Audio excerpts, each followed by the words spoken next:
You see her sitting alone at a party. Everyone else is laughing in little circles, and she's just there, with her thoughts. You see her walking through a city full of people, but there's no one walking next to her. No arm linked with hers. No loud group around her. And the world thinks, poor thing, she must be lonely. But heaven might just be whispering, there goes a soul who's not lost. She's just on a different timeline. Because not every woman without friends is broken. Some are being built. Not every woman who's left out is a victim. Some have been set apart. We live in a world obsessed with group chats, followers, squads, brunch photos, birthday crowds. The message is loud and clear. If you're alone, something is wrong with you. And maybe that's you. Maybe you've asked yourself, why don't I fit in? Why am I always the one listening, the one giving, and somehow also the one left out? In depth psychology, walking alone isn't always a sign of failure. Often it's a sign your life is no longer running on autopilot. You're individuating, separating from the herd, from roles that no longer fit your soul. In this video, we'll talk about 7 truths about women who walk alone. Why God removes everyone from their life. Let's start where it often begins. That moment when everything cracked. Betrayal. She didn't start off alone. She used to have a circle. She used to be the loyal one, the always there friend, until betrayal rewrote her story. She used to be the girl who would drop everything when someone called. Middle of the night. She was there. Last-minute emergency. She showed up. She believed people when they said, I've got you. And then they did. It wasn't just that they walked away. It was what they said on the way out, the whispers, the half-truths, the screenshots in group chats, smiles that turned into slander, support that turned into sabotage. The people she would have defended with her whole soul were the ones who cut her the deepest. You know what it's like to stare at your phone and think, how did we get here? How did we go from sisters to strangers? You know what it's like to replay every conversation, every red flag you ignored because you loved them, and it hurt. It didn't just bruise your feelings, it broke something in you. You bled silently. You cried in parking lots, in the shower, on your pillow at 2 a.m. and the worst part, they moved on like you were just a season. But here's the part no one sees. She didn't stay broken. You didn't stay broken. God didn't cause the betrayal, but He did use it. Betrayal is a fire. It burns, it stings, it feels unfair, but it also burns off what was fake. It exposed who was only there for the benefits, not the battles, who loved your platform, not your person, who loved the access, not the assignment on your life. While you were grieving who left, heaven was pruning who could never stay. You thought you lost everything, but God was actually removing what could not go with you into your next season. It wasn't rejection, it was purification, because the calling on your life is too valuable to share table space with snakes. The oil on your life cannot flow freely in atmospheres full of gossip, jealousy, and fake love. So yes, now she walks more carefully. She trusts slower. She doesn't sit at every table or say yes to every invite, not because she's bitter, but because she finally sees clearly. She learned the difference between being surrounded and being truly covered, between having company and having covenant. She doesn't need a table full of friends anymore. She needs a secret place with God. That's where she healed. Betrayal didn't make her weaker. It made her wiser. It purified her circle, her standards, her discernment. Betrayal burned off what was fake. And once that happens, something else is born. A woman who is very, very hard to manipulate. And that's our second truth. One of the reasons she has fewer friends now. She finally stopped being everyone's puppet. She used to be easy to convince, easy to guilt, easy to pull back into rooms that were slowly killing her spirit. She over-explained her boundaries until they sounded like apologies. She trying to protect her no and their feelings at the same time, and in the end, she usually sacrificed herself. But betrayal changed something in her. Pain has a way of clearing your vision. Now, you don't sit quietly while people assassinate someone's character and call it just venting. You feel that check in your spirit, and instead of ignoring it, you honor it. You don't let people cross lines God already told you to draw. You don't answer every late-night text. You don't jump for every emergency that only appears when someone needs your time, your energy, your money, but disappears the moment you're the one falling apart. And people feel that shift. The ones who were used to unlimited access start to realize the door is not wide open anymore. The ones who thrived on your guilt notice it doesn't work like it used to. They say, you're being selfish. You're so distant now. And in a way, they're right. Because when a woman starts walking closer with God, her standards quietly rise. She can't keep pretending certain jokes, certain conversations, certain friendships are harmless when the Holy Spirit keeps whispering, this is costing you your peace. Your appetite changes. You stop craving chaos and calling it community. You start craving peace, clarity, alignment. That's the psychological shift. You're moving from people-pleasing to living with conviction. And when you stop being easy to control, some people will simply walk away. Not because you did something horrible, but because they can't use you the way they used to. Here's what you need to know. She's not cold, she's just done being controlled. And when God sees that kind of backbone growing in you, sometimes He doesn't just let people leave. He actually starts hiding you, pulling you away from rooms, circles, and dynamics that can't handle the woman He's building. Truth, number 3. She was set apart for a holy purpose. Some women aren't alone because they're unlovable. They're alone because they've been claimed. This is where we have to zoom out. Because what's happening in your life right now is bigger than people don't like me or I just have bad luck with friends. Some women don't just lose their circle, heaven cuts their circle. There's a word for that. Divine separation. All through Scripture, God keeps doing the same strange thing. He calls someone and then He pulls them away. Joseph is thrown into a pit and a prison before he ever wears a robe of authority. Mary carries the Savior in her womb, but spends months misunderstood and whispered about. Esther is taken out of her normal life and placed in a palace where no one really knows who she is. Different stories, same pattern, isolation before assignment, silence before sending, hiddenness before influence. And if you're honest, that's what it's felt like for you too. You can be in a room full of people and still feel like you don't belong there. The jokes that used to make you laugh now feel empty. The parties that used to give you life now leave you drained. It's like your soul outgrew the room, but your body is still standing in it. On the outside, it looks like you're pulling away. But on the inside, something else is happening. You're being pulled up. Jung called this individuation.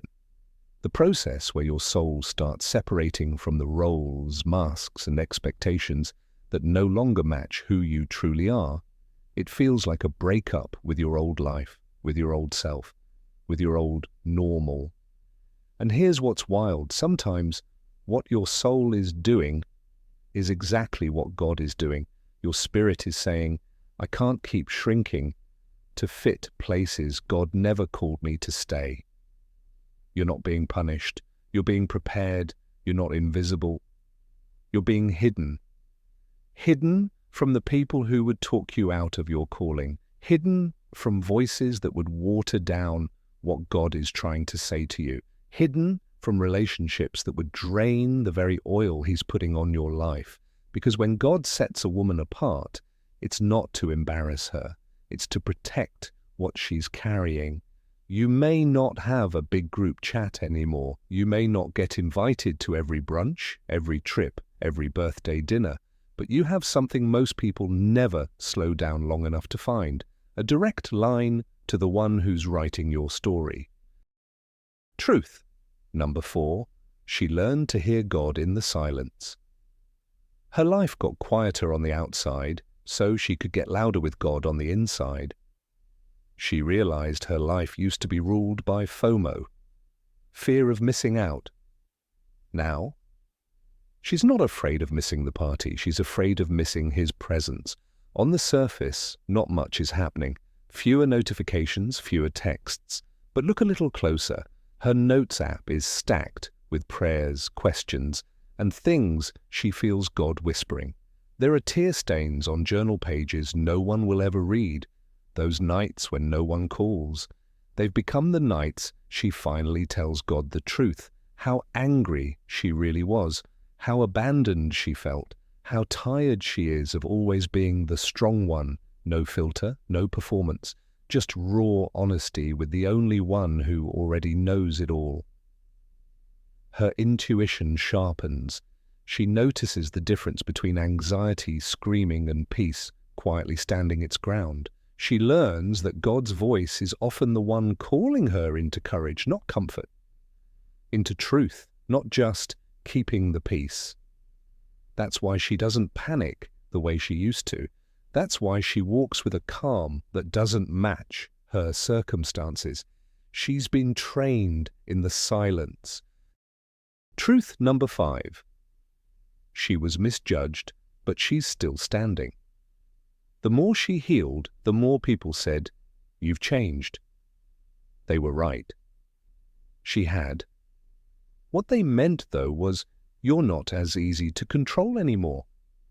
They couldn't recognize her anymore because they were only familiar with the version of her that constantly made herself smaller. Here's what they didn't see. They didn't see the years she bit her tongue just to keep the peace. The times she absorbed the joke, the comment, the disrespect. They didn't see her apologizing for crying, for feeling, for asking for the bare minimum of respect. They never watched her replay conversations in her head, wondering if she should have stayed quieter, smaller, so nobody would be uncomfortable. But there came a breaking point. She realized her silence wasn't kindness anymore, it was self-betrayal. So she stopped over-explaining, she stopped over-giving, she stopped over-apologizing for having a heart that feels deeply and a spirit that refuses to settle. She didn't become rude, she became clear. She didn't become arrogant, she became anchored.